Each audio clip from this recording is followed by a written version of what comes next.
we are going to start with the topic molecular spectroscopy. So first of all, what is molecular spectroscopy? Uh, Molecular spectroscopy deals with the spectral study of the molecules. So in order to study it in detail, so first of all, you should know what is spectroscopy. So spectroscopy is the study of interaction between matter and electromagnetic radiation. कि किस तरह matter जो है, matter means anything that occupy space and है मास. कोई भी चीज है, आपका पेन है, that is matter, your black board, that is matter. तो वो अगर उस पर कोई इलेक्ट्रोमैग्नेटिक रेडिएशन फॉल करती है तो वो किस तरह उसके साथ इंटरेक्ट करता है या क्या चेंजेस शो करता है वो matter, that comes under spectroscopy. So basically हमारे पास दो तरह की स्पेक्ट्रोस्कोपी है, एक होती है absorption and other one is emission. Absorption means जो मैटर है उसके अंदर जो एटम्स मॉलिक्यूल्स जो जब एब्जॉर्ब करते हैं इलेक्ट्रोमैग्नेटिक रेडिएशन, अगर किसी एक्साइटेड स्टेट में चले जाएं तो that is called absorption spectroscopy. And if they comes to their ground state from their excited state, that spectroscopy is called emission spectroscopy. So like in the diagram I have shown that there is some source of light from which electromagnetic radiation is coming and falling on the matter. Matter means any sample, and then it shows some kind of transitions that according to which we will get the graph, your spectrum on your spectrometer. So what is this electromagnetic spectrum? Electromagnetic जो radiation है, इसको detail में हम अब study करेंगे इस word को कि what is electromagnetic radiation.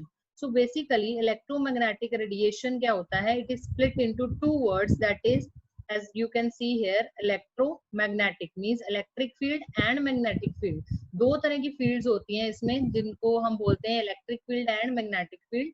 ये दोनों ही फील्ड जो हैं ये एक दूसरे के परपेंडिकुलर डायरेक्शन में होती हैं इलेक्ट्रोमैग्नेटिक. जैसे आप इस डायग्राम में देख सकते हो, एक आपको रेड कलर में दिख रही है वेव फॉर्म में. लाइट जो होती है हमेशा वेव की फॉर्म में ट्रेवल करती है, तो यहाँ पे भी जो इलेक्ट्रोमैग्नेटिक रेडिएशन होगी वो एक वेव की फॉर्म में ट्रेवल करेगी, जिसमें एक इलेक्ट्रिक फील्ड होगी, एक मैग्नेटिक फील्ड होगी, और ये दोनों ही फील्ड्स एक दूसरे के परपेंडिकुलर डायरेक्शन में होंगी and they will fall on the sample.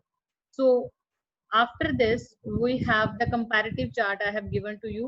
Electric और मैग्नेटिक फील्ड जिनको नहीं पता तो वो देख सकते हैं कि इलेक्ट्रिक और मैग्नेटिक फील्ड क्या होती हैं. जो चार्जेस, कोई भी चीज है, कोई भी मैटर है, अगर उसमें इलेक्ट्रिक चार्ज है तो वहां इलेक्ट्रिक फील्ड होगी ही होगी, और अगर वहां पे मैग्नेटिक पोल्स भी हैं तो आपके पास मैग्नेटिक फील्ड्स भी जो है वो वहां पे जनरेट हो जाएगी.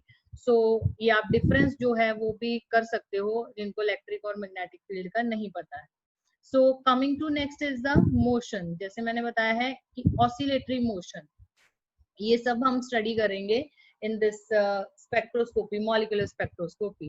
So EM waves या electromagnetic waves यहाँ पे मैंने शो की है कि in the form of wave it is traveling, और इसके साथ कुछ छोटे छोटे जो टर्म्स हैं जो आपको पता होनी चाहिए.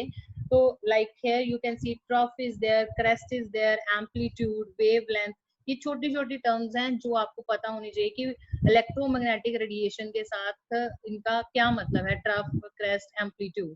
सो first of all we have ये दो वर्ड हम यूज करेंगे आगे, particle nature, wave nature. So particle nature का मतलब क्या होता है कि एक फिक्स पोजीशन है. हम जब किसी की मैटर की बात करते हैं कि इस मैटर की पार्टिकल नेचर है या इस चीज की पार्टिकल नेचर है, तो इसका मतलब ये होता है कि हमें उसकी फिक्स पोजीशन पता है स्पेस में. और कभी भी दो पार्टिकल्स जो हैं, दो चीजें जो है वो सेम मतलब पोजीशन ऑक्यूपाई नहीं करती स्पेस में. आप दो जने खड़े हो जाओ तो दोनों की डिफरेंट स्पेस होगी, कभी भी वो एक पॉइंट पे सेम जो है मैटर एग्जिस्ट नहीं करेगा.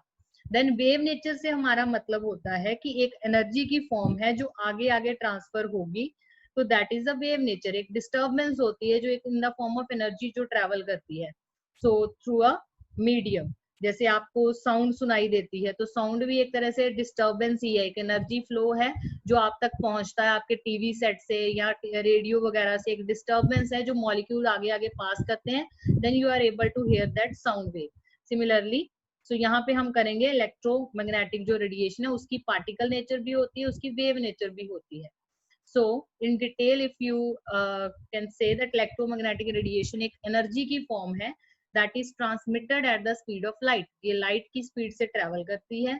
इसमें इलेक्ट्रिक और मैग्नेटिक फील्ड होती है जो एक दूसरे के परपेंडिकुलर डायरेक्शन में होती है। As you can see in this diagram, it is travelling and it is also shown by the red arrow and the blue arrows, magnetic and electric field. Coming to next is the electromagnetic spectrum.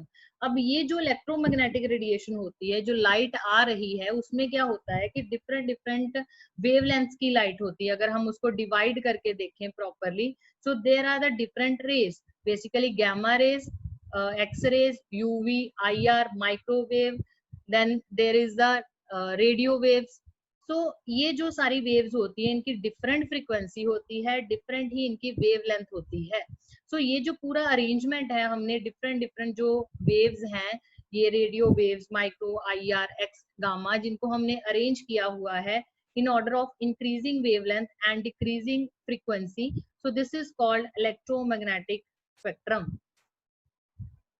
जिसको कि आप जो reason है, ये वाला UV reason है, इसमें जो लाइट फॉल करती है, इसको आप विजिबल स्पेक्ट्रम भी बोलते हो। Coming to next is